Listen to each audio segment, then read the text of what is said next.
Okay, good morning, everyone, and welcome to our day of panels for the CIC Toronto Conference on the electronic surveillance state.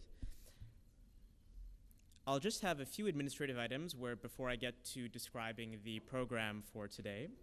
Washrooms, if you need them, are located at the back of the room. The tables here at the back are going to be used for lunch this afternoon. And just a reminder again to turn off any electronic devices that you have with you here today. This morning you may be interested in an article that appeared in the Globe and Mail by the moderator of our third panel today, Colin Fries, called A Life After Privacy, or the feature section called A Life After Privacy. And that really discusses some of the issues that we're talking about here today, including specifically the issues of electronic surveillance in Canada, and a number of questions that arises from that particular discussion. Today we're continuing onward with three panels after a passionate and interesting address last night by Anne Cavoukian. And those panels are going to be on Canada this morning with our panelists here today, on global implications in the afternoon after lunch, and then following that a panel on the question of reform. So with that, I'd like to invite up our branch vice president, Renee Van Kessel, to say a few words, and then we'll get to introducing this morning's panel. Thank you.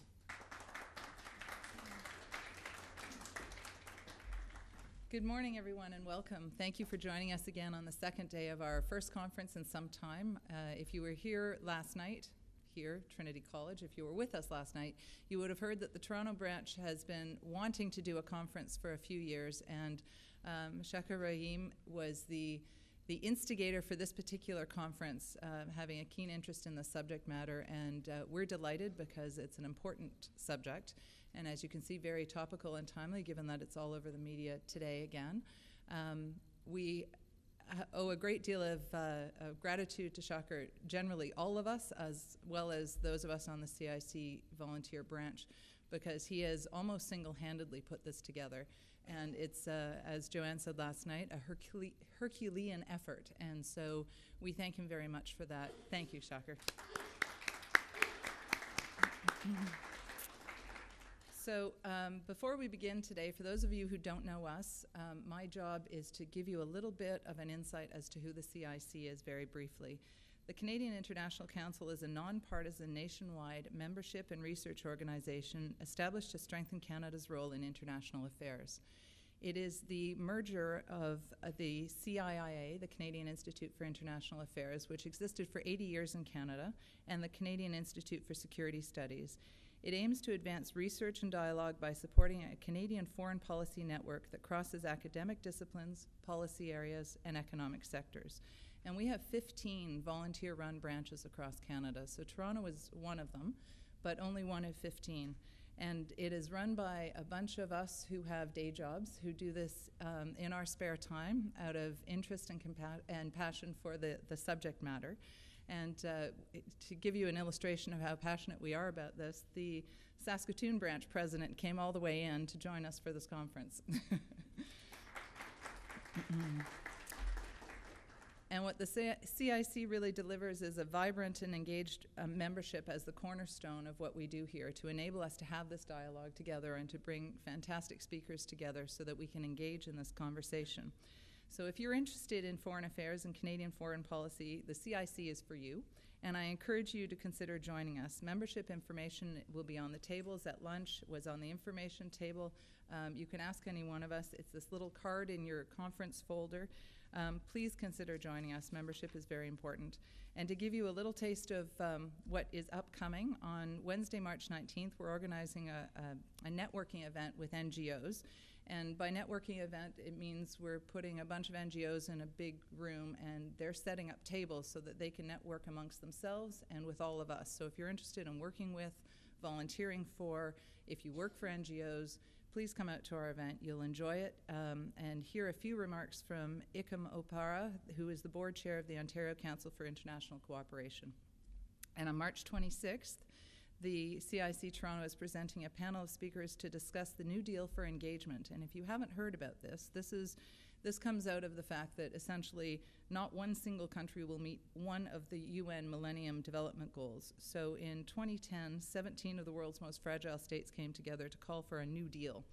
in an attempt to bring development, security, justice, and reduction of poverty through engagement of the local populations at the grassroots.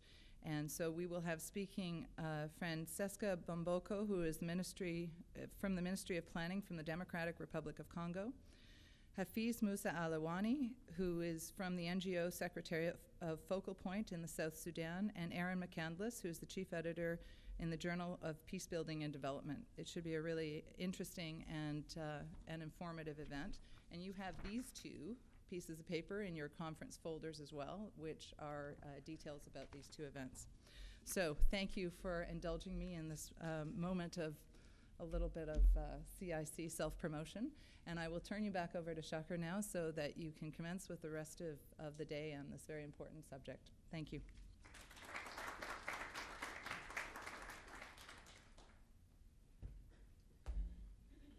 All right, so I'm just going to read the biographies of the eminent personalities we have this morning here for our Canada panel. And as a reminder, this panel will critically discuss the electronic surveillance activities of the Canadian government with two major areas of focus. First, the extent and public accountability of domestic electronic surveillance by the Canadian government. And second, our role, if any, in undertaking and facilitating overseas electronic surveillance. So our moderator this morning is going to be Michelle Shephard. And if you're not already familiar with her work, Michelle Shephard is a Toronto Star's national security correspondent. She has covered issues of security, terrorism, and civil rights since September 11, 2001 attacks. Her reporting has taken her throughout the world, including repeated trips to Somalia, Yemen, Pakistan, Kenya, and more than 24 times to the U.S. naval base Guantanamo Bay, Cuba.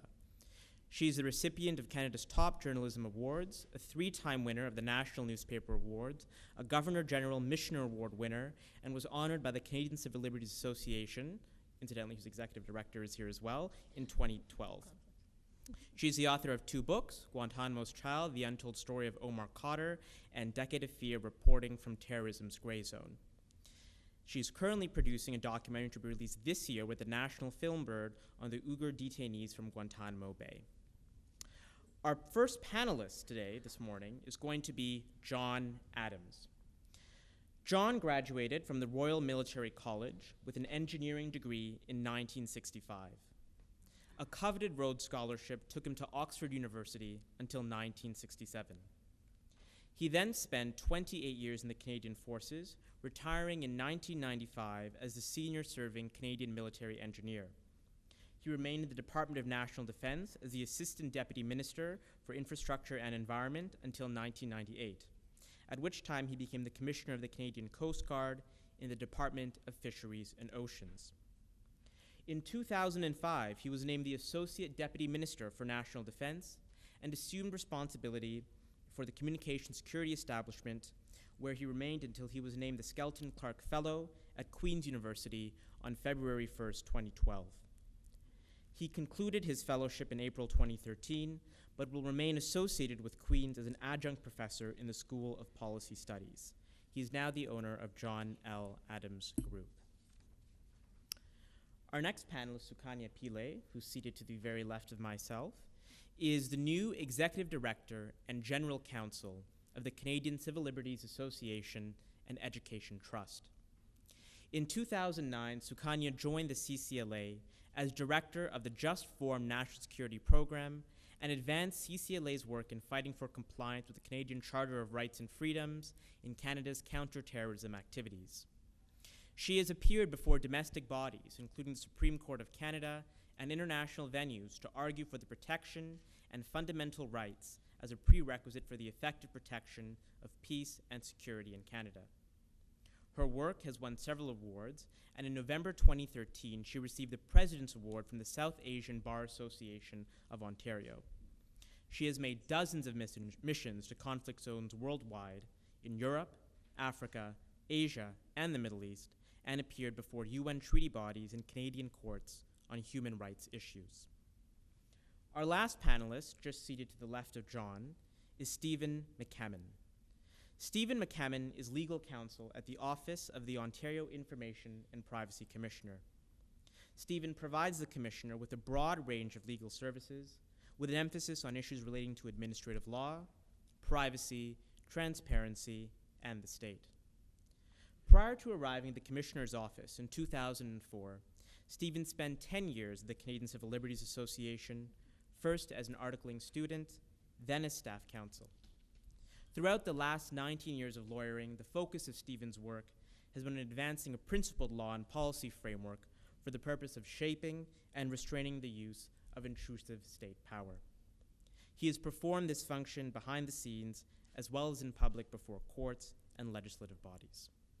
So as you can see, we have quite the lineup this morning, and what we're going to have is presentations from each of these panelists, followed by a moderated discussion with Shephard, and then an opportunity for you, the audience, to ask questions of everyone we have here this morning.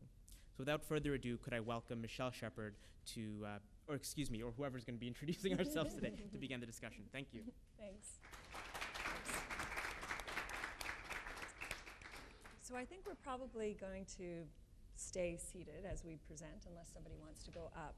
And we're going to try and keep this as very informal as possible and leave lots of time for questions at the end. And I just want to add my praise to Shakir for getting such incredible panelists out today. I think often in these discussions we have somewhat academic talks, but these are actually people who are in the trenches right on the front line looking at issues of privacy and what we're discussing today. I'm lucky enough to know a couple of the panelists and Stephen by reputation. So what we're going to start with is about 10 minutes each, an overview, and then we'll move into a few moderated questions, and then we'll open it up. First to speak is John, and I got to meet John first in 2005 when he just took the head of what it was called then, the Canadian Security Establishment, the CIC. And at that time, I remember him saying coming into the job was like drinking from a fire hose. One of the memorable quotes from our interview was that he said, we have to own the internet. And I will also note, because he loves this story, that in his office I noticed there was a flashing 12 on what I think was the clock, and he didn't know how to fix it. So anyway, but he has learned much since. And he is going to give us an overview of what we now know as CIC, what it does and what it does in Canada. John. Thanks, Michelle. Everybody hear me okay? Is it working? Good. I'm going to start a little bit with a bit of the threat, and then we'll get into what we're trying to do about the threat. And you can have at me, obviously, when we open the thing up. By the way, if you did the arithmetic, you would be worried about how old I am. I started it when I was 12, so don't worry, I'm okay. Terrorist organizations make extensive use of the World Wide Web. Its reach and anonymity is absolutely perfect for them for recruiting, training, financing, and sharing and distributing information. It is then the terrorists' facilitator and enabler par excellence. The current wave of terrorist activity began in the 1990s, frankly, which we call Islamist extremism, is the issue of our age. Its effects are felt around the world, spread by people who violently oppose any religion but Islam, not to mention democratic elections, equality for women, and many other features of the modern world. And Canada, it continues to be featured on al-Qaeda's list of priority targets, probably because of our activities in Afghanistan. These extremist groups continue to present a serious national security threat to Canada, as evidenced by the following sample, and I'll just do these very quickly. There was the 2006 Toronto 18 plot, and then in August in 2012, there was Project Samosa, which was the 3 Ontario men plus one other that's in the States. And then in April in 2013, a Tunisian-born PhD student in Montreal and a Torontonian were arrested as part of an apparent al-Qaeda in Iran plot to derail a New York to Toronto passenger train. And then in July of 2013, the 2 Canadians in BC that were going to use, I guess, pressure cooker bombs to blow up things on the West Coast. And again, apparently inspired by al-Qaeda. As those thwarted terrorist plots attest, the ongoing threat is both real and present, and is believed to be largely al-Qaeda inspired. Canadians, most Canadians, I think all Canadians and their government would want a vigorous defense against any and all attempts by terrorists to threaten our way of life through exploitation of the openness of the internet and our enthusiastic embrace of all it has to offer. I can give you some statistics on that if you want them at the end of the session. It is generally agreed that this cyber threat is best met by an equally vigorous and multifaceted intelligence effort in support of counterterrorism. But to what extent, and this is the key question of the day, to what extent should nurturing an intelligence apparatus be a concern for Canadians on the privacy front? How are security and intelligence agencies governed? I can only tell you in detail about CSEC, so I'm going to focus on CSEC. It must be said at the outset that what CSEC can and cannot do is carefully detailed and circumscribed by law, ministerial directives, ministerial authorizations, and policies. In the interests of time, I will summarize the legislation as a three-part mandate. The first part, Part A, is signals intelligence. That's seeking to use the global information infrastructure, the GII, to attempt to figure out who out there is threatening us in here. The second part of the mandate is what I call information assurance, which is the attempt to protect our information and our if you will, our infrastructure, our information infrastructure, from anybody that would want to take advantage of it. And the third one is to use the expertise that CSEC has in support of our federal police agency and of our other security agencies, principally CSIS. It is noteworthy that the legislation then goes on to impose limitations upon CSEC activities or on any of their programs to deliver on this mandate. With respect to the first mandate, which is signals intelligence, it shall not be directed at Canadians any place in the world, that's any Canadian anywhere in the world, or any person in Canada. So they do not target anyone in the country or any Canadian anywhere in the world. Such activities also shall be subject to measures to protect the privacy of Canadians in the use and retention of intercepted information, if inadvertently they do happen to hit a Canadian. And we can talk about that if you'd like later. Additionally, CSEC cannot be used to circumvent any law applicable to the federal law enforcement or security agencies that the establishment may be called upon to support. So you can't use one agency to circumvent the rules of other agencies or the legislation, the limitations of other agencies. Working in the global information infrastructure and targeting only non-Canadians outside of Canada, CSEC acquires signals intelligence in support of a number of priorities, but we'll focus on counterterrorism as typical. This information enables CSEC to anticipate and understand the capabilities of foreign terrorists and their intentions vis-a-vis Canada. Such information brings truth to the adage, forewarned is forearmed. Legal and policy barriers arise when the foreign target contacts a Canadian. In this regard, CSEC needs special provisions, because remember, the law says you can't touch a Canadian. These are provided for in the legislation in the form of ministerial authorizations. We can talk about those in a bit more detail again if there's time and if you'd like after. The ministerial authorization provides the legal authority if, in CSEC's gathering of foreign intelligence, they incidentally collect the communication of a Canadian or anyone in Canada. And at the same time, it reinforces the need for robust policies and privacy protection measures to be in place. The sanctity of Canadians' privacy is further ensured by a culture of compliance within CSEC.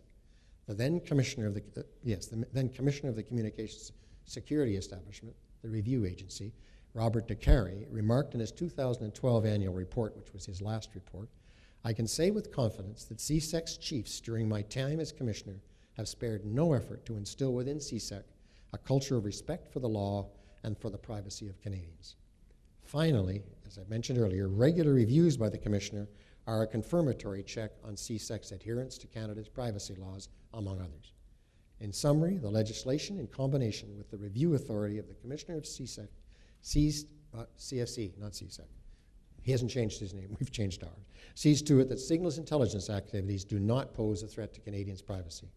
I hasten to add at this point that one's international allies cannot be turned to for activities that cannot legally be done for oneself. In other words, we can't ask anybody else to do in Canada what we can't do in Canada, or to do with Canadians what we can't do with Canadians.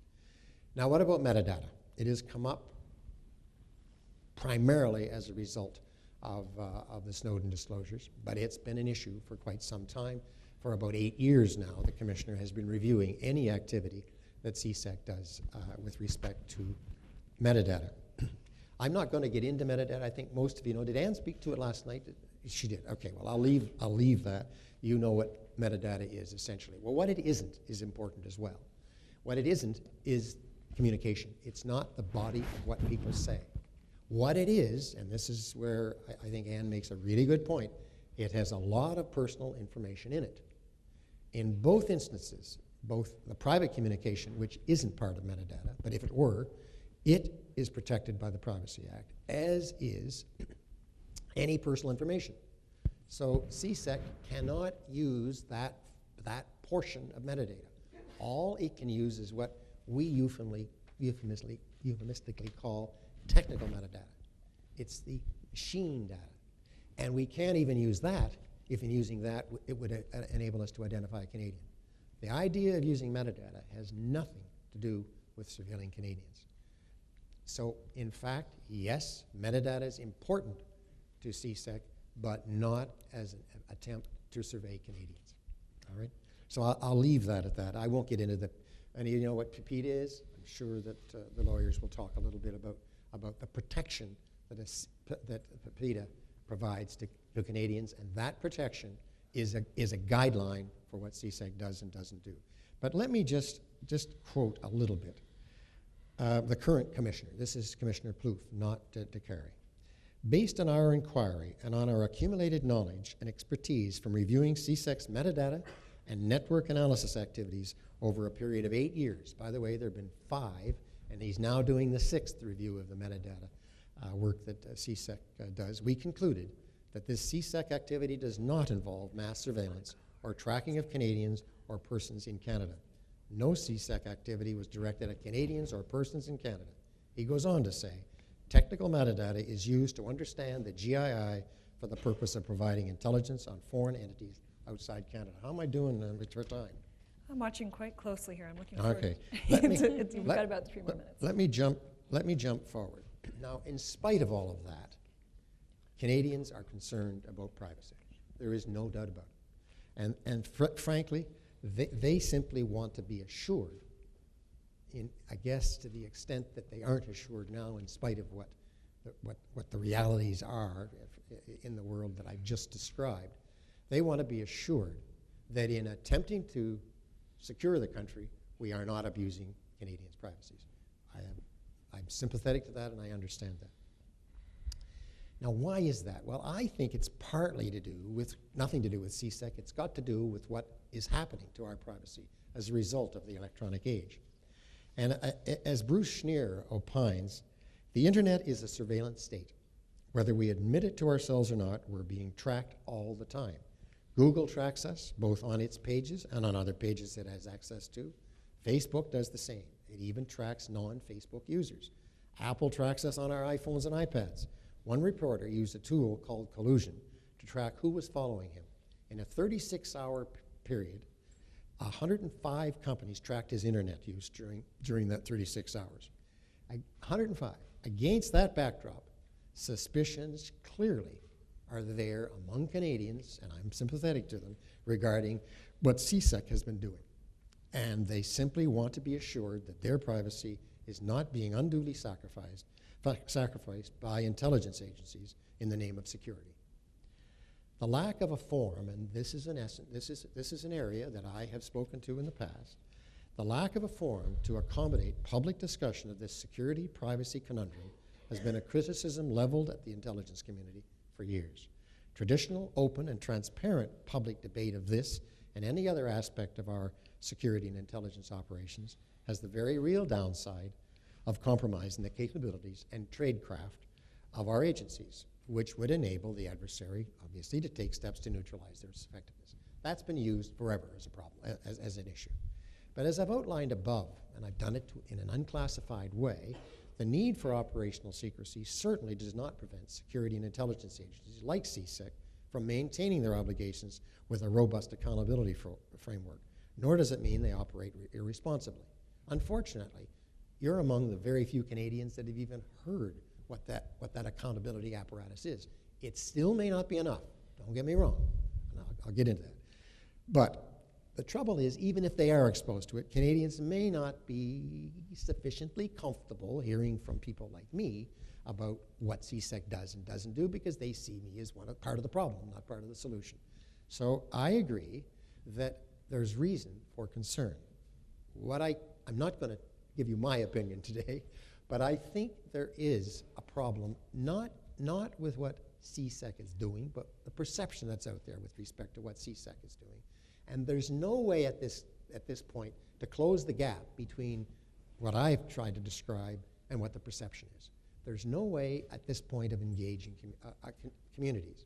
Now, I won't get into too many details because it gets me into trouble, but what I do agree is that, for example, Wayne Easter, any of you are aware of the Minister of Parliament, Wayne Easter's attempts to try to bring a little bit more light onto this.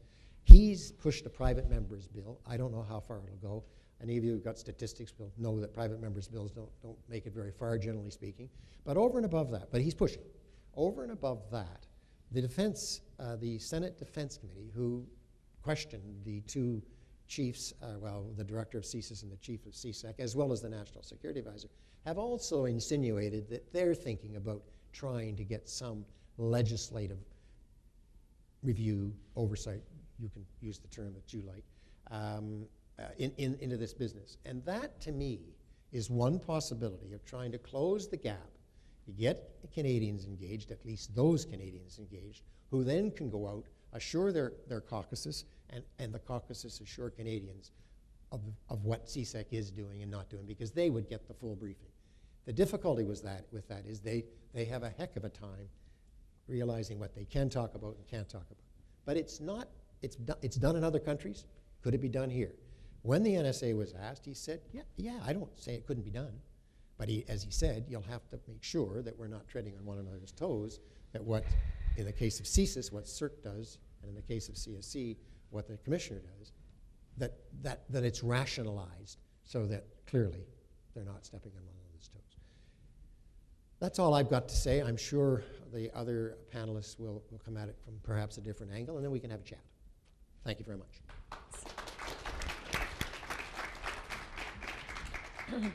Thanks, John. I think there were a lot of really key points there that I hope we can tease out in the questions. And we don't want to get you in trouble, but it will be great to go into further detail on some of those issues. It is encouraging to hear you say that you think there should be a greater public discussion, because I think that is why a panel or a whole conference such as this is really important. I know in my reporting I'm often referring to American consultants and specialists because the discussion there is more robust than it is in Canada. And just on that note, while it is good to put your mobile devices away, if you do want to carry this discussion out, the hashtag, if you are on Twitter, is, this will be the only criticism I have. This is a terrible hashtag. Much too long. But it's TESSCICTO. So if you'd like to get anything out there, it would be great to make this a wider discussion for those who can't come.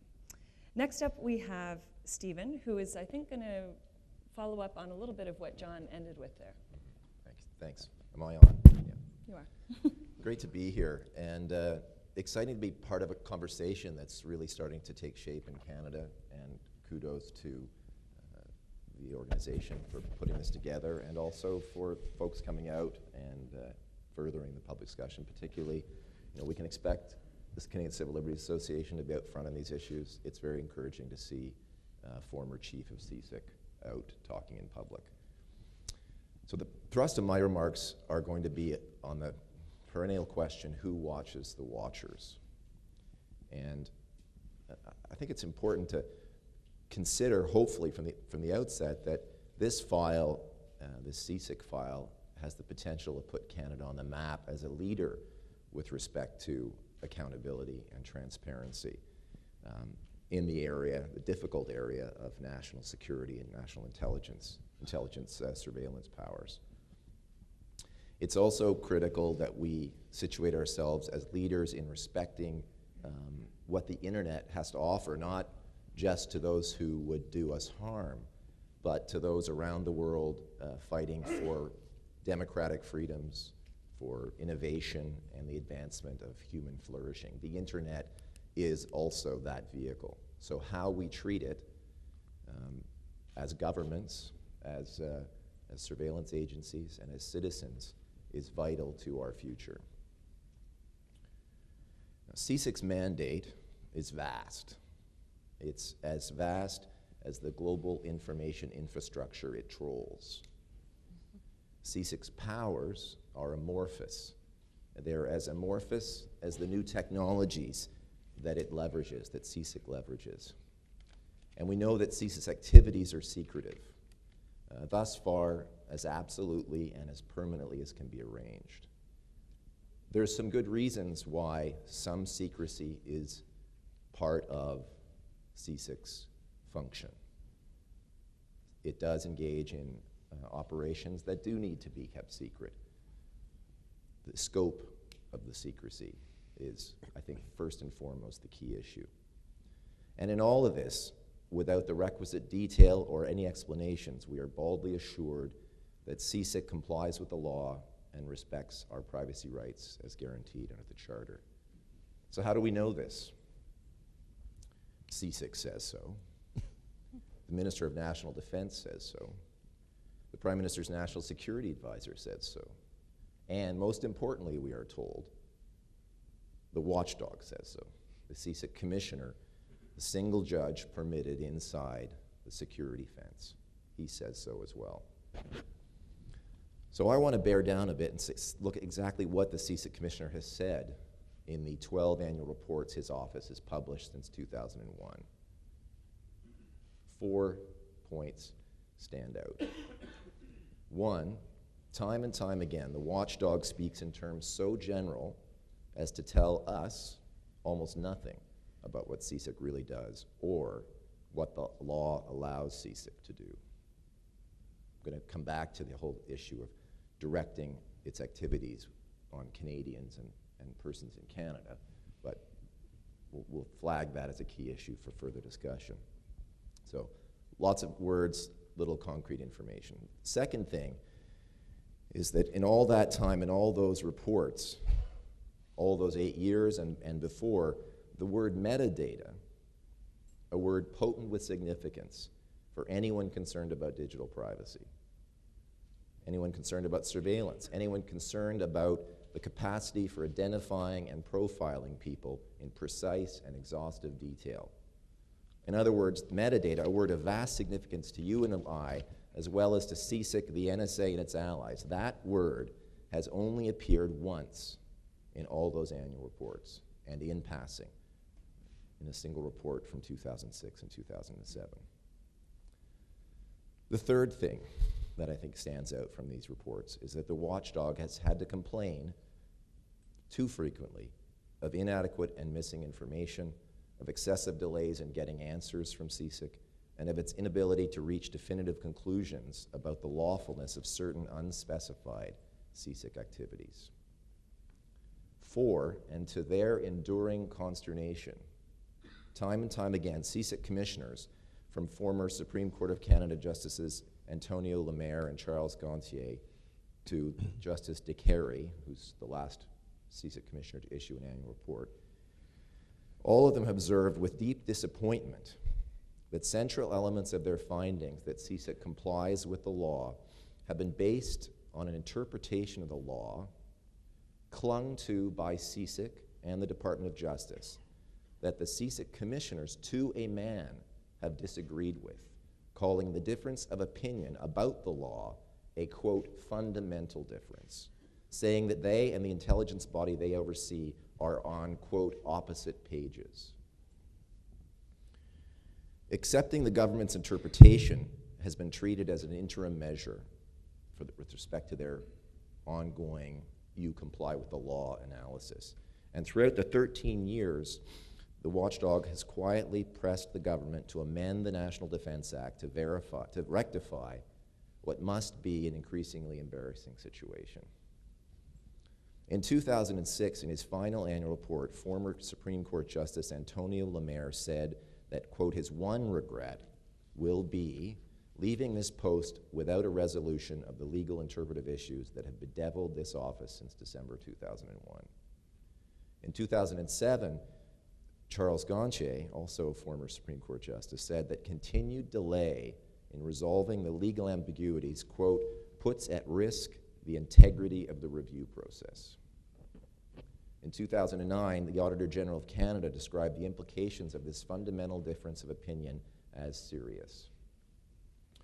And in June 2013, in his final annual report, Commissioner Carey, reflecting on his own deep disappointment, observed that the government is no longer a minority government and that it has the power to improve the provisions that were hastily enacted in the aftermath of September 11th, 2001.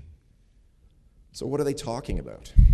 While the critical details remain top secret, in short, these eminent Canadians are talking about ambiguities in the very yardstick they are required to use to evaluate whether CIC is complying with the law.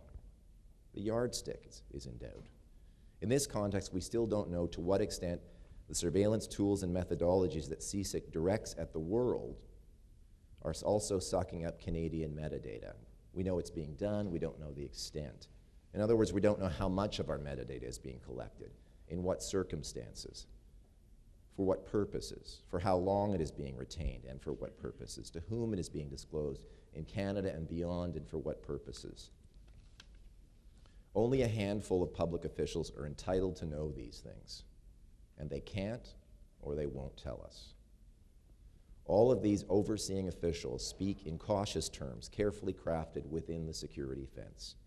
The security fence behind which CIC carries out its broad mandate, wields its top secret powers, conducts its classified activities, nurtures its international Five Eyes alliances, and continues to develop its otherworldly surveillance capacities. It is as if the watchdog we rely on had the power to look, but not to speak. Imagine a traffic cop who can't talk, trying to give directions to a crowd who can't see. Something changed after 9/11, and something has changed since June 2013, when the world first learned of Edward Snowden. And with the greatest respect to the honorable men and women working inside the security fence, trust us is no longer sufficient, if it ever was, and its ring has a peculiar and hollow tone today. Not because of any malevolence that Mr. Adams or any of his other colleagues have demonstrated. There's a culture of compliance, says the CIC commissioners. Men and women inside CIC work hard to respect the law. It's not because of that malevolence that some people might suggest is at play. Not I. The problem is there's too much secrecy and too much concentrated power. And in those circumstances, we risk the fundamental rights and liberties we depend on and they have sworn to uphold. The time to build the legal framework capable of ensuring privacy, transparency, and accountability is now, before any new crisis emerges, while we can still say that honor, courage, and respect for human rights are the watchwords common to us all. Thank you.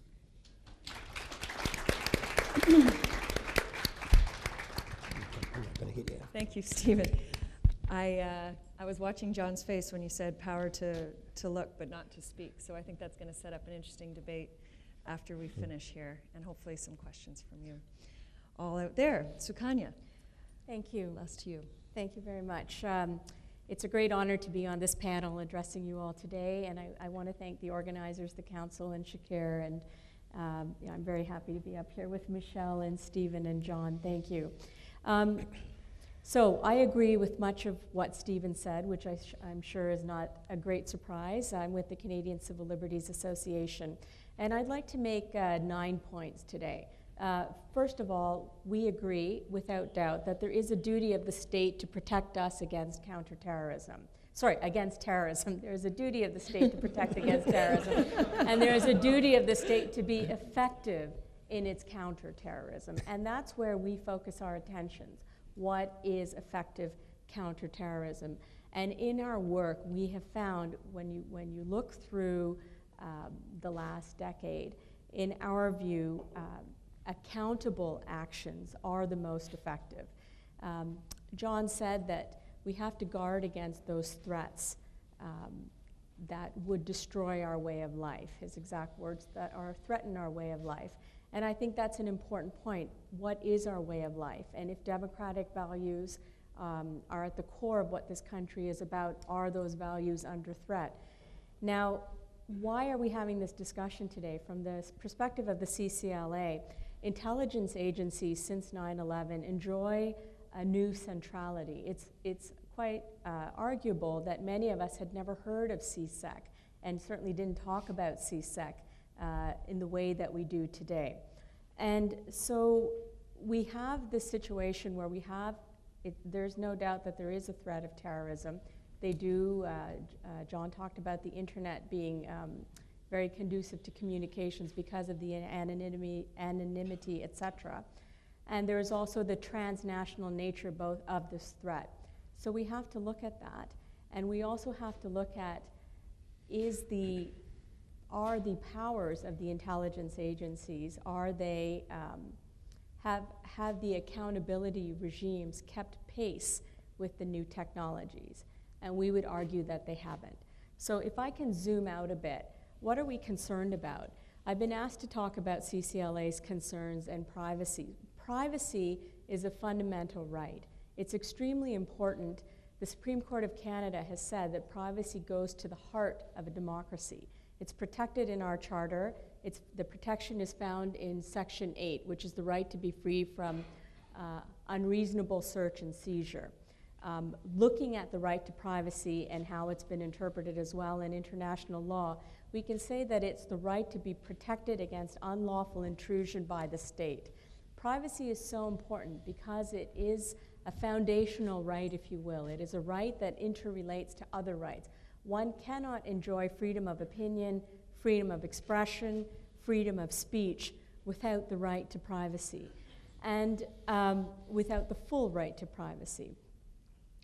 In a state that operates on the rule of law, we have to remember that all of a state's operations must be accountable, and this includes intelligence operations.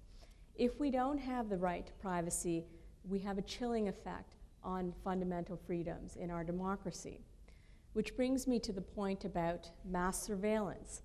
The danger of having an unaccountable, and I'm not saying that it is unaccountable, but there are many questions that have been raised by the Edward Snowden revelations and by some of the great reporting that we have that make us wonder about the scope and the extent of the surveillance. The CCLA has always argued that any information gathering must be subject to safeguards, and the safeguards include necessity, proportionality, and legitimacy. And within that, we want to know who is collecting this information, what information is being collected, how is this information being used, who has access to it, and where is it being shared. However well-meaning the gatherer of the information might be, without the proper safeguards, there can be what we can refer to as usage creep. At CCLA, when we look at metadata, and you all know what metadata is, so I don't have to get into it, but we don't feel that metadata is benign by any means. Metadata can convey all sorts of information.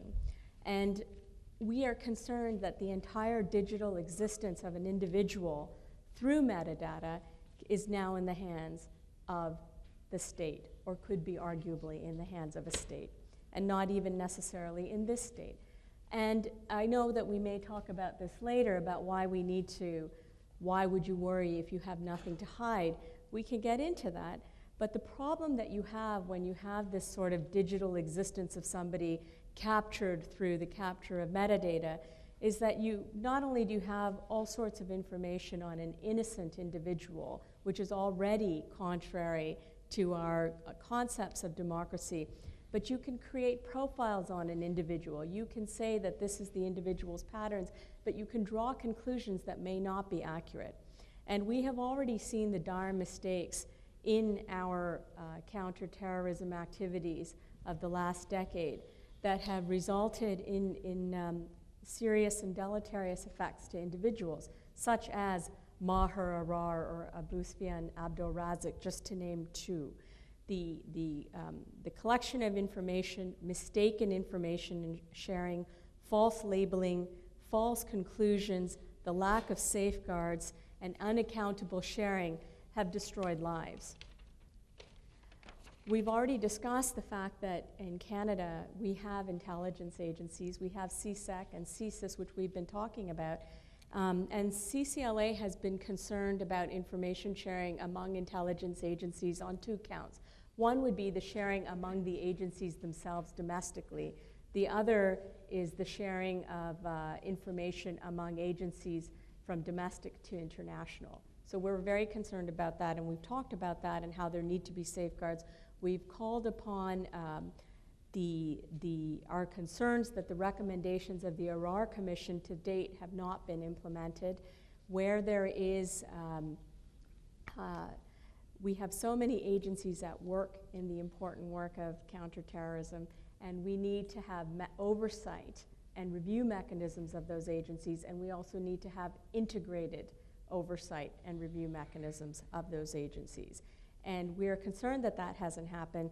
We're also concerned that the recommendations about effective counterterrorism practices raised by the Air India Commission's reports have not been implemented. It is not enough for us to rely upon the good intentions of those who seek to keep us safe.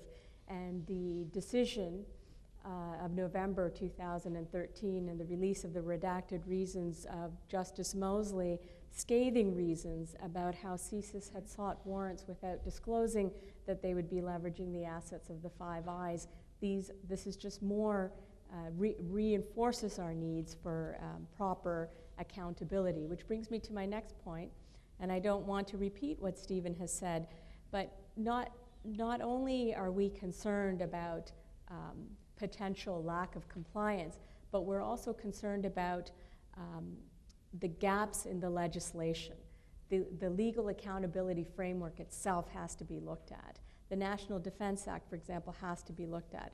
There are gaps in the legislation, CCLA argues, that allows for interpretation that arguably could be disingenuous.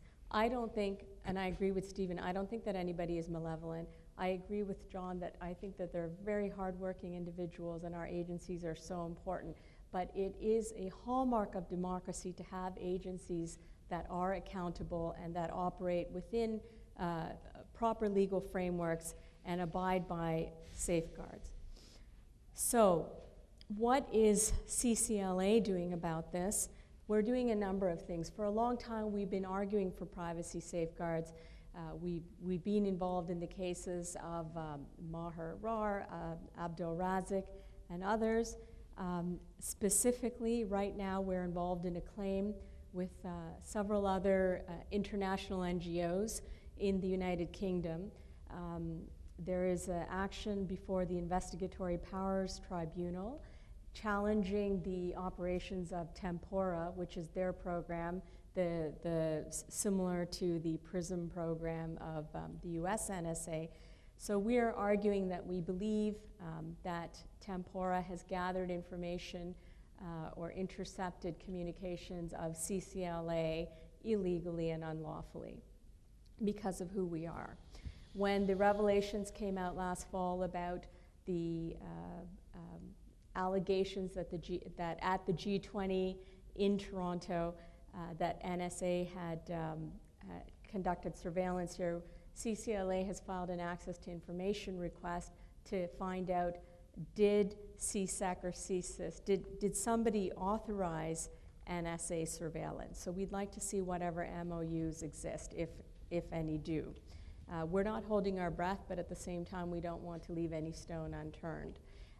We have also signed on to a support letter that went out in favor of our partner, the ACLU in the US, with request to a thematic hearing before the Inter-American Commission on Human Rights, which is looking at the legality of the PRISM program.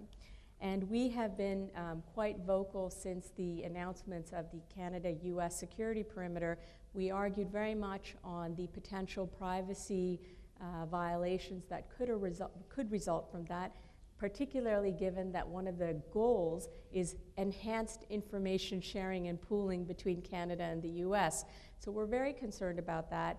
It's all going forward without proper debate, in our view, and without a true commitment to the legal safeguards, particularly those set out in the Charter.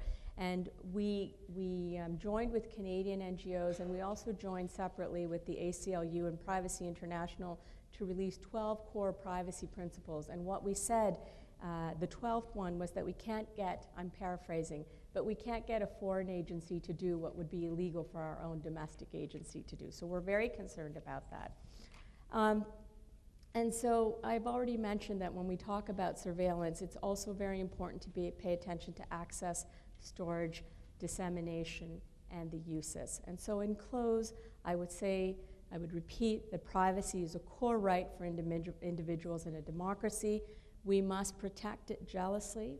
We cannot allow privacy to morph from being a right of individuals to protect us to being a word that's invoked by intelligence agencies to justify secrecy that doesn't permit accountability. Secrecy cannot be a cloak for or cannot whitewash human rights violations, however unintended. We can, we must, and we will insist upon laws and practices which will create the right framework for accountability and ensure compliance with effective laws to protect privacy. Thanks. Thank you.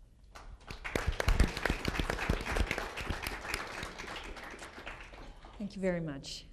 So we have about 35 minutes remaining. I'm just going to start the discussion with a few very, very broad questions, and then we'll open up to the floor. So to start with, you know, this really goes without saying, I'm sure, although I'll say it, that when these organizations, when CIC was founded, when the Watchdog Agency was created, it was obviously a very different world. And I know I marvel in my own experience thinking about starting back at the Star in 1995 as a summer student when we lined up for the one computer. And we had the 3 massive phones that we would have to sign out and borrow, to what we have today. Facebook, Instagram, Twitter, you're out there. I'm a national security reporter, and I'm out there in a way that I never thought I would be. So this brings us to the broader issue, is really, what are we talking about? I think many Canadians have shrugged at this issue in many ways, and perhaps that's in part because we haven't had the revelation such as yesterday's, where many Britons, I'm sure, were extremely worried when it came out that the web chats had been monitored, and how the British Security Service was surprised how many people use web chats to show body parts. I'm not sure why they were surprised at that, but maybe we haven't had a similar CIC revelation to that point. But I think a lot of Canadians say what you said, Sukanya, which is, I'm not doing anything wrong. What's the problem? And maybe, John, I'll start with you on that question.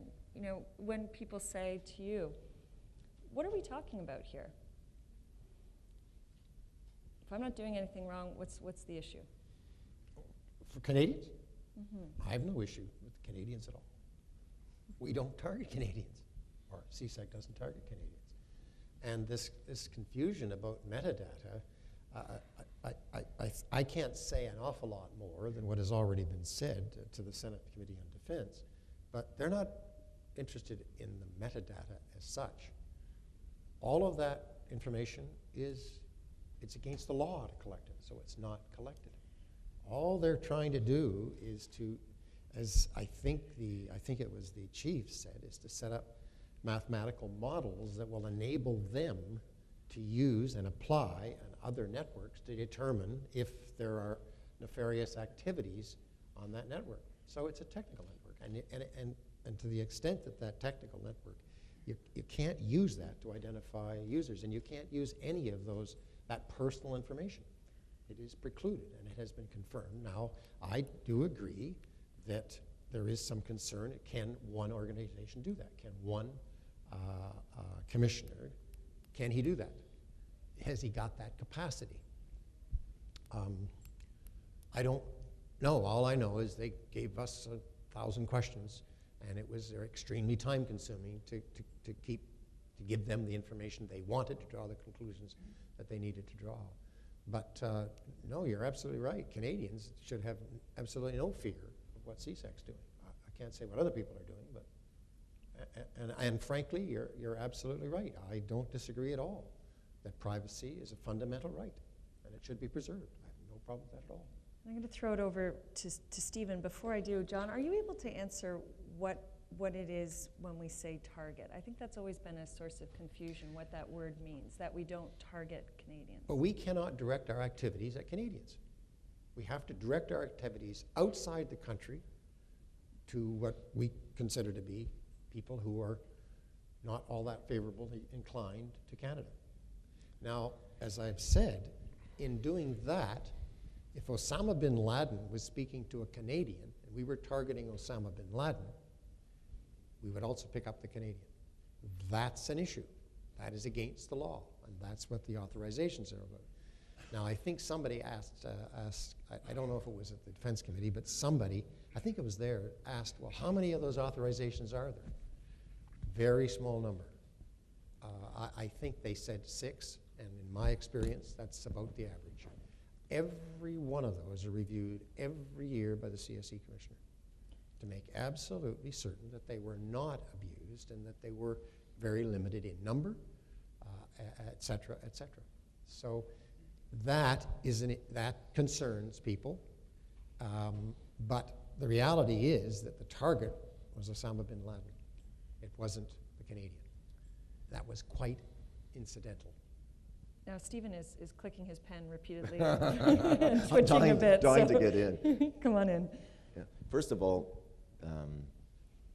I want to emphasize that I'm taking a hard look at the legal framework and how it appears to constrain CIC today and, no less important, CIC tomorrow and into the future.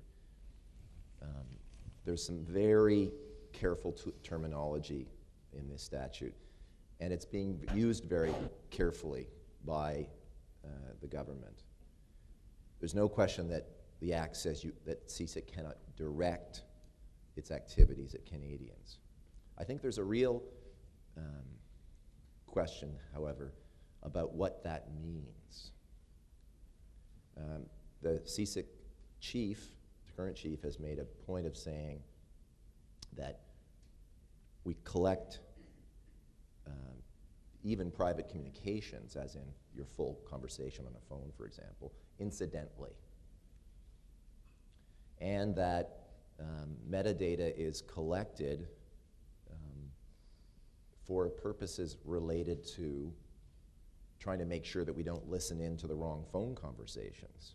In fact, from the testimony of the CIC chief, today's CIC chief, John Forrester, on February 3rd, the Senate committee, it's pretty clear that CIC collects volumes of metadata and that it comes at them through this pipeline you can't get your mouth around, the internet, this vast amount of data swishing around out there. And that CIC is collecting metadata, for the very least, for the benign purpose of saying that's just Canadians talking, we can't look at it, or that's Al-Qaeda talking to a Canadian, maybe we can look at it. The National Defense Act then appears, on one reading of it, to allow CIC to retain a limited amount of your content, but not necessarily a limited amount of your metadata. The Act's language on the use and retention of non-content information, metadata, is way too open to the interpretation of, we take it in, we can keep it. And the CIC commissioner, the CIC chief, the Minister of Defense, none of them have told Canadians how long they retain metadata for. It's secret. Now, in the United States, they're having a discussion about this in the form of the discussion about the telephone records metadata database. And they're saying, it's only kept for 5 years. We're talking about shrinking that envelope. We're not having that discussion here about shrinking, acknowledging, first of all, the extent of the collection, discussing in clear terms the full range of purposes for which it is being used or might be used, and what the privacy protective rules are with respect to that metadata. So we're not there yet. And to get back to the internet and then pass it over, nothing to hide. Who's kidding? I mean, first of all, we all have a right to privacy. We don't have to justify it in respect of hiding. It's a right we have, and we depend on it, even though we live in open spaces. And if I came up to you and started rifling around in your bag, or you were having an intimate conversation, and I leaned in and started listening, even though you were in a public room, you'd feel your privacy was being violated. We certainly have a right to privacy with respect to our communications. And because our communications come with metadata that tell a ton about who's talking to who, when, for how long, where they are, what websites they're visiting, who's associating with whom, metadata tells the whole story and more. So we have to have a serious discussion about the collection, use, retention, disclosure, and destruction of metadata. And we haven't had it in Canada. Thank you. Do you want to add to this? Sure. I won't repeat what Stephen said, other than to say I agree with him. And to that, I would add 2 points. When asked if you've got nothing to hide, what are you worried about? I would quote Bill Binney, it doesn't matter what you think you've got to hide or not. It doesn't matter what you think about yourself. It matters what the state thinks about you. And the other thing that I would say is that when our privacy rights are affected, when we know that we are subject to mass surveillance, it has a chilling effect on our rights, on the right to privacy, but also on all the other interrelated rights I've mentioned, such as freedom of expression and freedom of speech. It alters our behavior. We can look at other surveillance states, such as those that existed in Eastern Europe during the Cold War. We have evidence of fact that people behave differently. They behave differently when they know they're being surveyed or targeted, and they behave differently when somebody else is being surveyed. They suddenly will cross the street and don't want to be seen talking to that person. It alters our behavior and it alters our society, and it's a serious concern. Okay, thank you. This next question is a little bit outside the realm of Canadian issues, but it's certainly another one, very broad, that many people have when in terms of Edward Snowden and what he has done with this disclosure. We had a bit of a talk about this on the phone beforehand. How do you view him in terms of what he's done and where we've gone from here as a whistleblower, as a traitor? He's been compared to Daniel Ellsberg. He himself has compared it to him. So are there legitimate security concerns that you could see coming out of this? Or, and I'll start with the two of you, or do you feel that this is an important dump of information that needed to come out? I would say that while there are concerns about maybe what was disclosed, the most important thing is that he has generated an important public debate that needed to happen, and it's become an international debate. And it's very important that we in Canada address this issue, that we know what's going on, that we understand the agencies that exist, the terrain, who's out there, how they work, and that we can have the conversation about what the accountability ought to be, and that we can look critically at the existing laws, at the gaps in those laws, and look at what needs to be done to address those gaps. So for me, it's an important function that was met. Yeah, just to keep the conversation moving, we wouldn't be here without Edward Snowden, first point.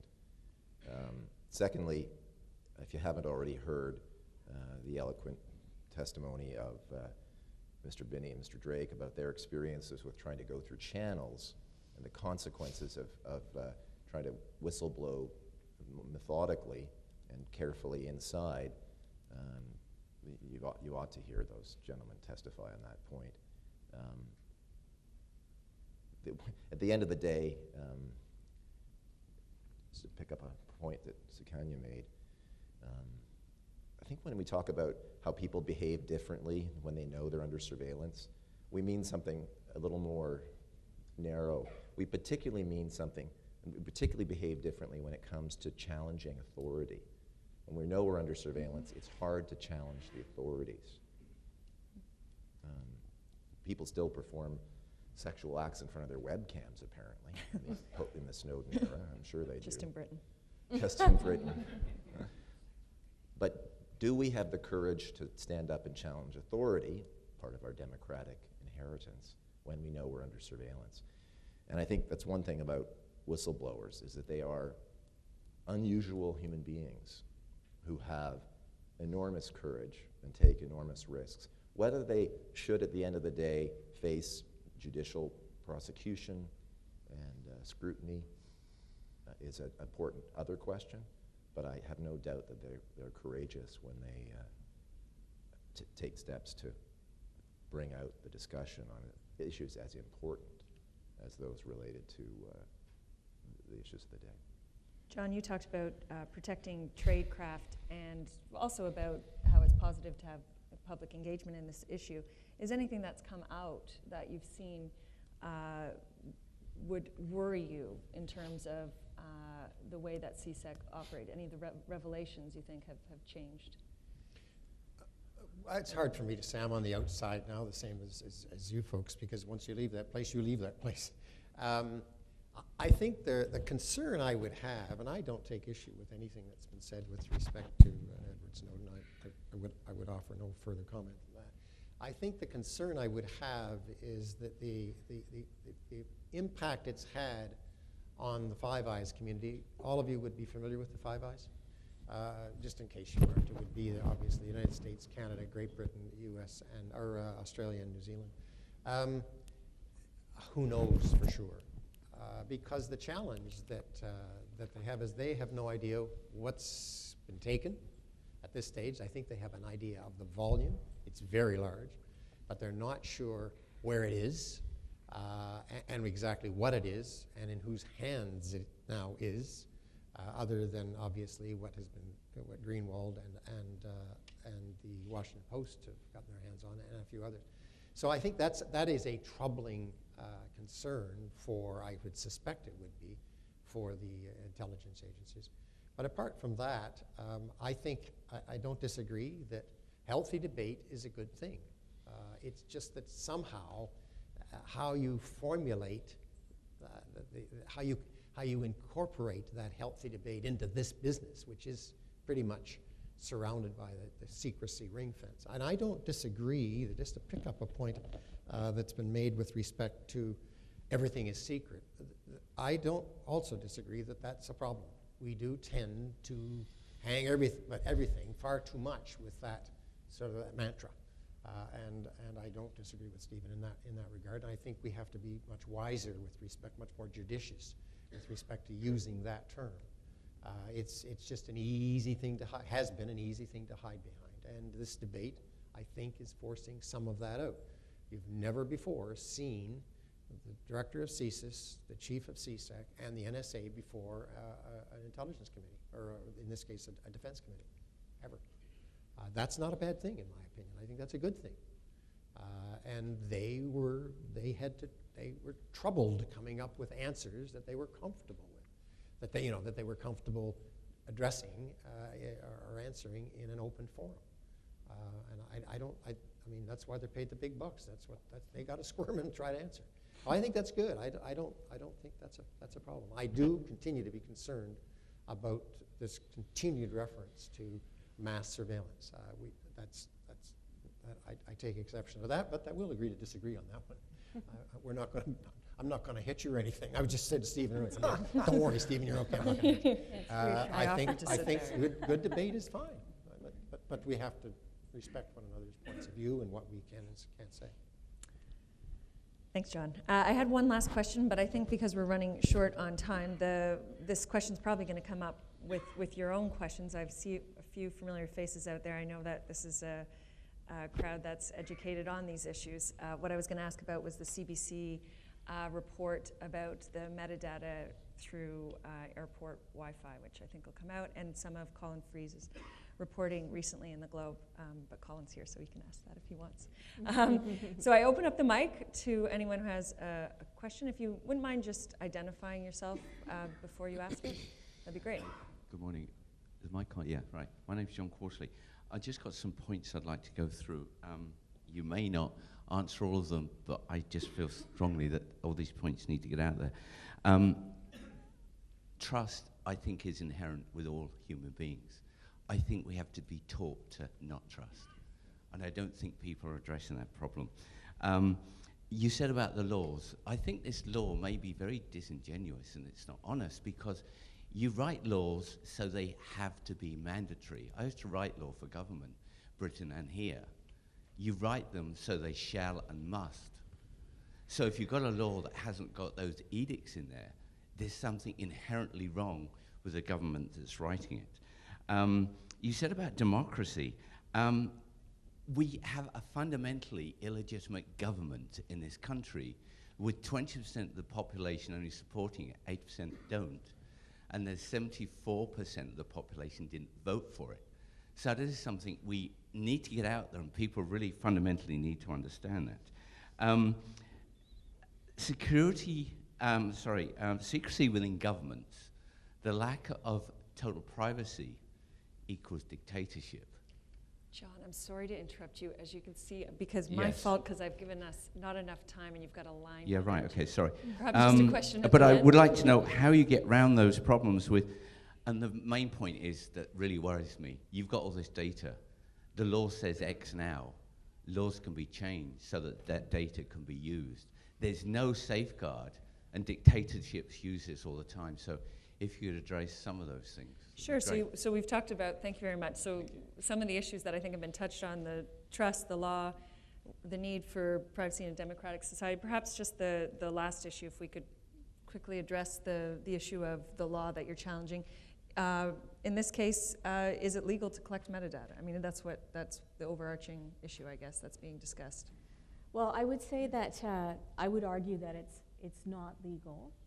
I would argue as well that, if I could just touch very briefly, that public trust in intelligence agencies is needed in order for us to have effective counterterrorism. And that is what is, we're on shaky ground at the moment.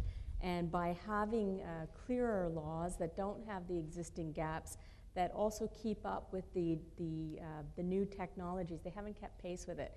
So if we have laws that also create the proper accountability, that maybe remove discretion in some ways and seek, have a proper disclosure and warrant-seeking process, combined with the necessary secrecy, I think we'll be on better terrain, better ground, firmer ground. Go to the next question. Thanks. Elizabeth Fleming. My question is about Bill C-13, which is currently going through the House.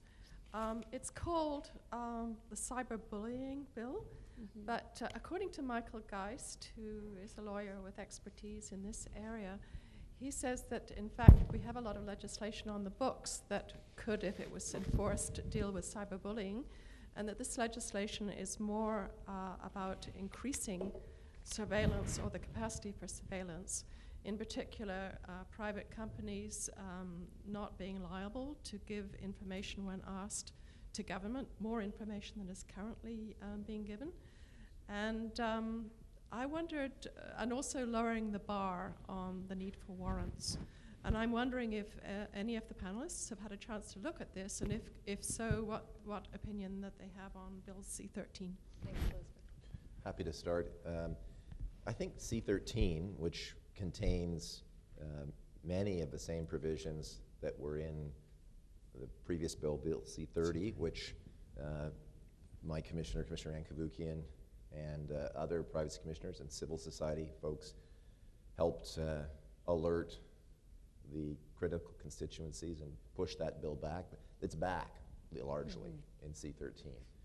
Some important improvements to the credit of the government. They listened about warrantless access to subscriber information, but there's still a lot of expanding and nuanced surveillance powers in C-13. I think it's part of a worrisome trend around the world that governments seem more focused on leveraging new technologies for the purposes of surveillance and not modernizing in tandem the necessary oversight and transparency and accountability. It's not that C-13 is devoid of accountability measures. Many of the provisions in C-13 can only be used by the police and other officials by going first to a judge. The problem is that the sort of musculature of the state in law and technology is growing. It's like a gorilla. And that guerrilla does a lot of good, but guerrillas hammer people accidentally and incorrectly as well. So we need the measures, the modern in tandem accountability measures to be brought forward. And our office, Humboldt, Ontario Information Privacy Commissioner's Office, has made quite a few suggestions to the government about the necessary accountability measures that need to be brought forward whenever we come forward with new surveillance powers. You wanted to add a point to that, Sukanya? Yes, very quickly, that the CCLA, we've analyzed this, we have concerns with it, and if you go to our website, www.ccla.org, and just search for Bill C-13 or even C-30, you'll find our submissions and also our analysis of the new bill and the old stuff that got ushered in with it. Thank you. And Wesley? My name is Wesley Wark. I teach at the University of Ottawa, and I'm very grateful for this panel's composition. My question really is to all three panelists, Mr. Adams and two formidable lawyers. The legislative foundation enabling the legislation for CSE was passed as part of the Anti-Terrorism Act in December 2001. Prior to that time, in its long history, it had operated under secret orders in Counsel. Time has passed, and so the question is, let's assume that we have to rewrite the legislation that gives CSEC its powers, assumption. How would our three panelists engage in that, just in terms of what do you think needs to be done to make that legal regime more effective and to provide Canadians that degree of reassurance about what CSEC does? Who wants to start on that? Well, I'll be very general, and I'll say, first of all, I'll just say that we believe that there are gaps in the legislation. There has to be greater accountability. It can't just be rubber stamping things. Ministerial discretion, given the powers at stake, is not enough, and we would look for greater safeguards. And we're actually in the middle of putting this into a public paper, what we see that the changes that need to be made in terms of the gaps that exist right now in the accountability framework. Wonderful. First of all, beyond the nuances of what directed at means, we need to look at the authorizing framework. In other words, the Minister of Defense is the one who authorizes the surveillance activities. A real question arises as to whether or not a minister doing it is sufficient. In the US, bedeviled as it is with all the Snowden NSA controversies and much bigger gorilla at play, is having a real debate about modernizing, improving its court authorization system. Well, that court is no panacea. We have problems with a FISA court as well. It's a court doing it. In addition, in Canada, if, as seems evident from the testimony of the CIC officials, there's a substantial amount of metadata collection going on, the Act ought to address that. It ought to specify the circumstances under which metadata can be collected, and particularly how it can be used and retained. Because it appears that it's open to too much use and retention latitude. There are a number of very specific points that the CIC commissioners over the years have touched on briefly in their annual reports. There's recommendations in Senate and House of Commons committees on this. All of that has to be brought forward and plunked right in the lap of the government. The NDA, the National Defense Act, has to be opened up and much clearer guidance given on the powers and the capacities that are at play. I think it's been pretty well covered. The ambiguities they've got to address the ambiguities. There are, I don't disagree, there are some ambiguities. And as you've heard me say, I think somehow we've got to close that gap that currently exists between the public and the operations. Somehow, that would be, I suppose, the accountability gap. I'm not going to get into how that would be done, but I think somehow it's got to be done. The Act it's time to be reviewed. It's always difficult to open those kinds of acts, and so the government is going to be very reluctant to do it. because you don't want to open. There's an awful lot you want to preserve. It's the same thing as what they're trying to do with what was C30 and now what is it now? C13. They're trying to do too much with that act, and so always difficult to deal with legislation. If I were the Minister of National Defense, I think I'd try to seize this, or the Attorney General for that matter, seize this as an opportunity to say Canada can lead in providing for robust national security powers, subject to robust protections. We can be a leader. We can lead ahead of the United States on this. We can get out ahead of this issue and take the bull by the horns. Provide for some transparency, provide for some accountability, and have the CIC folks hold their head up high that they've got an important job to do and they're going to be well armed to do it, but they're going to be well overseen. Maybe the cynical journalist here, but I don't see us getting out ahead on this. But it's a call. Not right away. Next question. Thank you. My name is Craig Bamford. First, I want to extend my thanks and appreciation to John. I mean, you've walked into what appears to be a somewhat critical room, and you've handled the situation with aplomb. So again, thank you. And I wanted to riff on something that you had mentioned earlier. Your defense of a lot of what you had said about CIC and its limitations was the limitation of law. And the thing that's come up on several occasions across all of the different panelists here is the need for changes in the law, which is good. But laws written by lawmakers. And not to be too overly critical of our lawmakers, but it is kind of an open secret that foreign affairs in general and security affairs in particular are not something that they pay a lot of attention to. It's not seen as an electoral issue one way or the other. So my question is, how do we change that beyond just raising public awareness?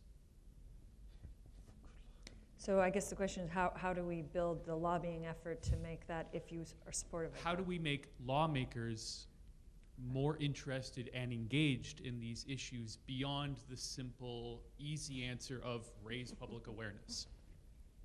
Well, I think we look to what happened with C30 as a partial model, not to mention what happened in the U.S. around SOPA and certain legislation in the U.S. that was looking at internet freedoms and so on. So one, in the C30 context, there was an effort made by civil society and certain government agencies, independent government agencies, to alert the public, but also to incite and encourage constituents to directly reach out to their MPs. And while that seems arcane in the internet age, the phone call, the letter to your MP, it's an important tool that we shouldn't let go of. MPs are, of many public officials, unique, of course, in that they have to re-earn their job every few years, and they are concerned about the interests and responses of constituents. So we shouldn't let go of that piece. We can leverage, of course, the internet and our networks to build the consensus around solutions. Lastly, and regrettably, the most telling element is one beyond our control. It appears now to lie largely with the likes of Edward Snowden, the next flock of wild turkeys that bursts out of his hands, may be the news item that generates the unremitting attention of the public, the change of public attitude, and the pressure on governments to do what they are reluctant or uninterested to do.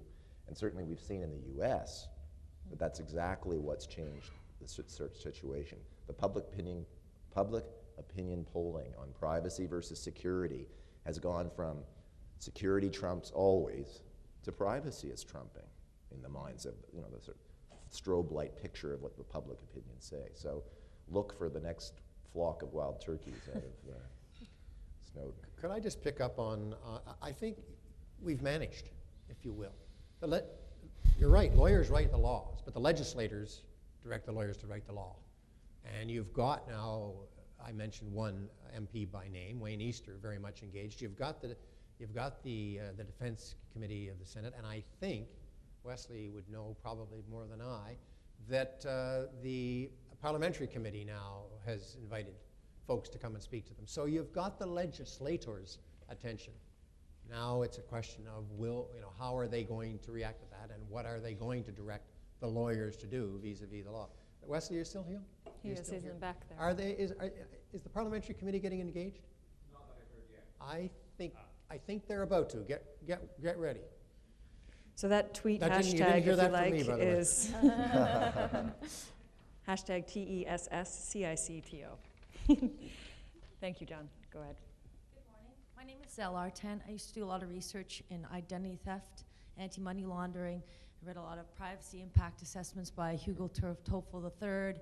And through my research and findings, I realized the quagmire is such that 9/11 Commission was written on October 23rd, like 5 weeks after 9/11, and after that the Intelligence Reform and Terrorism Prevention Act was signed, and you have all this stuff written to back up George Bush and the surveillance of the bad guys. My question has to do with the bank secrecy, the biometric storage system, and U.S. Visit, and all these new agencies that are tracking and enrolling people into the global online enrollment system. And the question is, are we tracking the bad guy through the instruments of money, or are we tracking them based on, are they coming in and out of the United States, and what are they doing, or anywhere in the world, and what are they doing while they're in other people's borders? So the question is, again, are we tracking people, or are we tracking money? Or is it the same thing?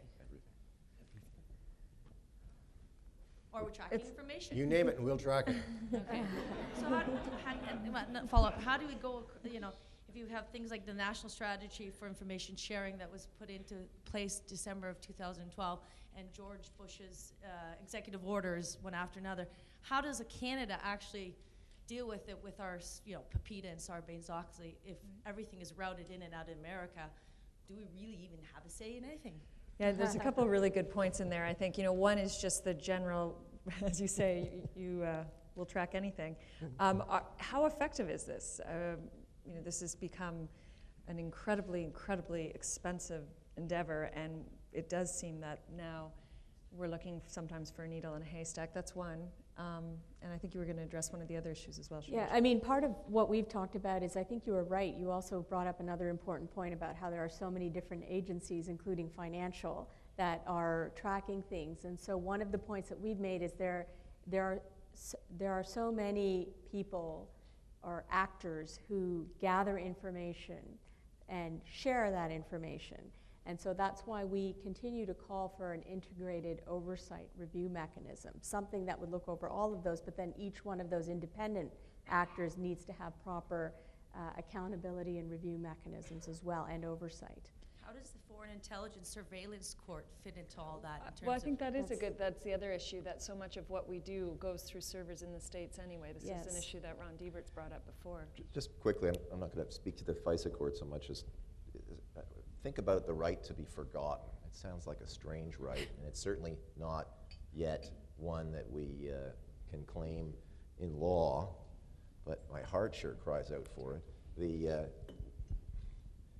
people, I imagine everyone in this room longs for an hour, let alone a day or week or a year, when they might be unplugged. Now maybe I'm too old and that's just crazy talk, but there is a need for this solitude, and the tracking capacities of private sector and government are considerable. But they're not all for ill, and the question, in my view, comes back not to whether we have a effective right to privacy or not, but what does a right to privacy look like when it comes to all this data collection?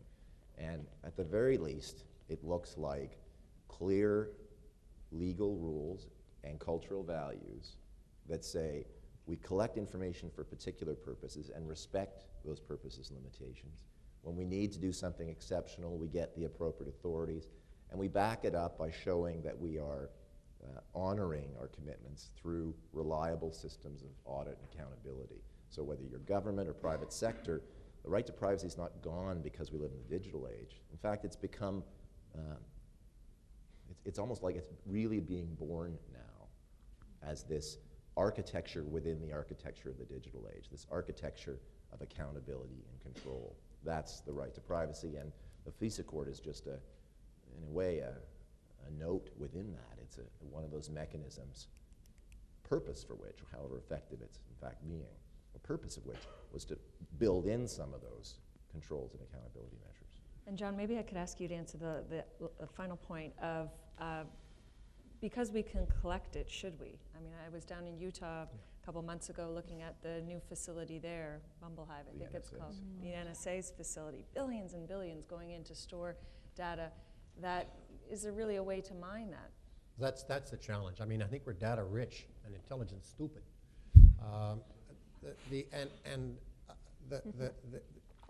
The guideline within Canada is defined by the government. They list their intelligence priorities, and you collect to those priorities. Those are not made public either. So, but frankly, that does put the collection agencies, if you will, in those boxes. And so that is a measure of control. And every year there's a review as to what the agencies did to deliver in those boxes. And you're limited by that direction. Sorry, I didn't mean to interrupt, but with CSEC's budget now surpassing CSIS's, I think that's a really good question. Thank you very much. And one last point. When I logged on, there's RCMP number 13 vehicle somewhere in the vicinity. So I wonder. Thank you. Thanks.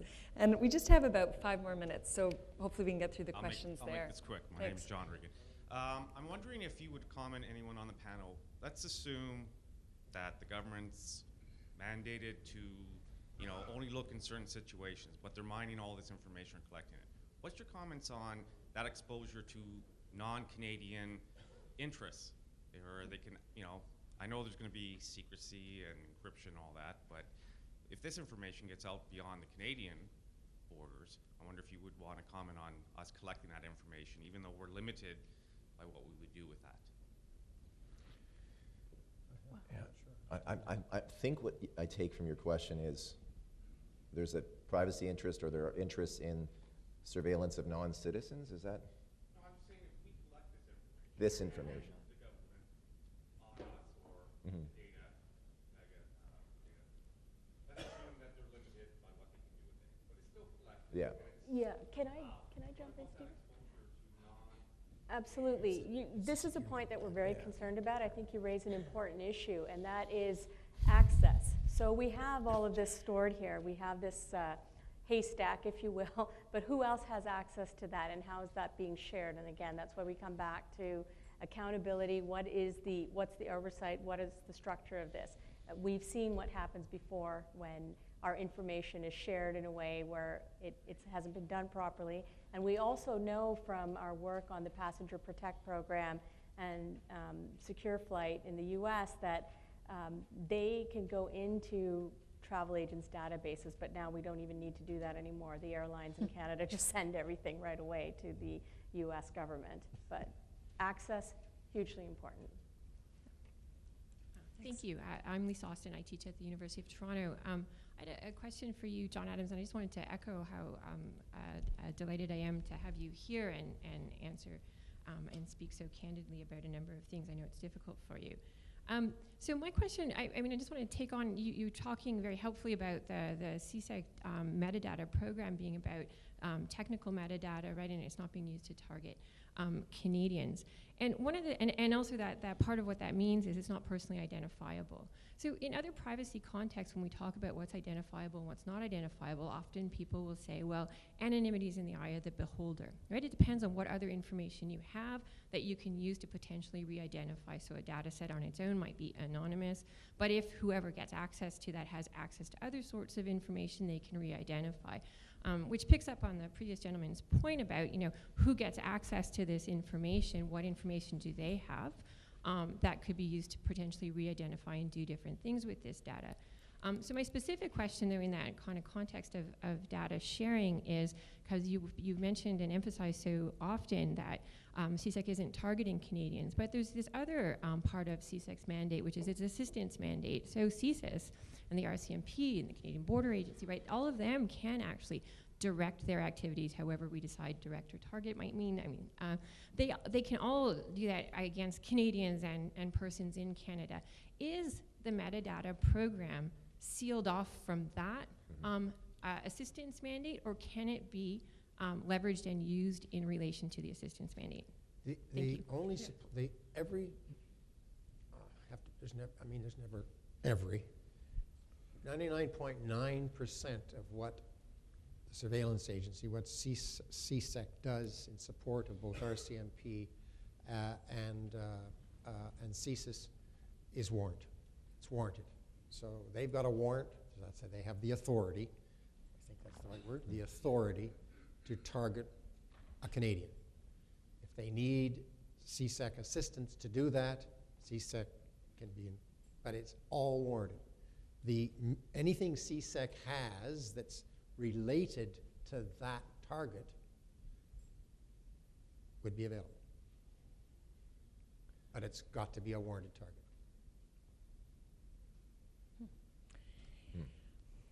Great question. Great long pause, and we'll go to the last question.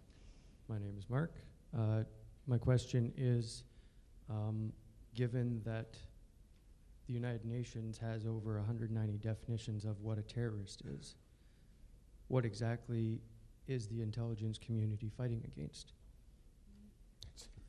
That's a heck of a question. That's a big last question, but does anyone, I mean, this goes back to our issue of what the targets are, yes. That moving target question, which is one of the concerns that. It seems to me I'm going to answer that by stating a problem. Just like a lawyer. No, it's more poet than lawyer. Okay. The beyond the secrecy barrier to an answer to that question, I think lies the difficulty in the real world, and that is that the history of national security forces and what they are directed at has too often and inevitably in any times of conflict meant that, and in times leading up to conflict, meant that national security agencies, national security forces, direct their activities at outspoken, passionate, and not always articulate critics and activists, people who in fact are committed to change through persuasion rather than the use of force. And there's a blurring of the line out in the amorphous community between those who are hell-bent for change and prepared to put their necks out and speak out, challenge authority, and those who are hell-bent for change and mayhem through the use of force.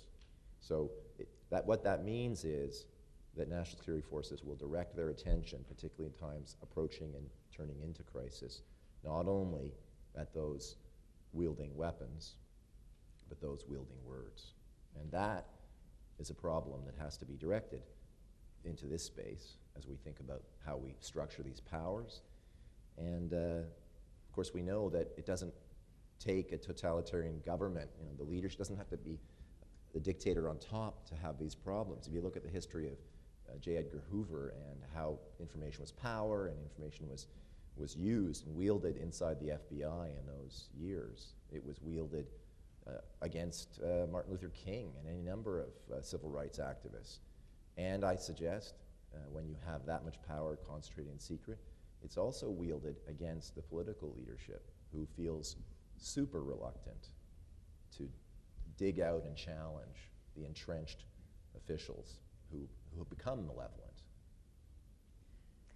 And I would just add to that I think we can all look at definitions of terrorism that would look at destruction and harm and agree that that should be caught. But we have been very concerned at the CCLA about overbroad definitions of terrorism, which, as Stephen say, can capture things like legitimate political speech. And we were actually in the Supreme Court last year arguing about this and saying that the existing definition post 9/11 of terrorist activity is overbroad, but unfortunately the court didn't agree. Thank you very much. I think that's a great place to end it, and I just want to thank our panelists. I think we got some really interesting answers and probably a lot more questions out of this. So if we give a round of applause to them. And our moderator. Very good. Great speaker. And just on behalf of the CIC Toronto branch, I want to thank you so much for taking time this morning to come in, all of you, including Michelle, John, Stephen, and Sukanya. And we just have a token of our appreciation for each of you. Thank you.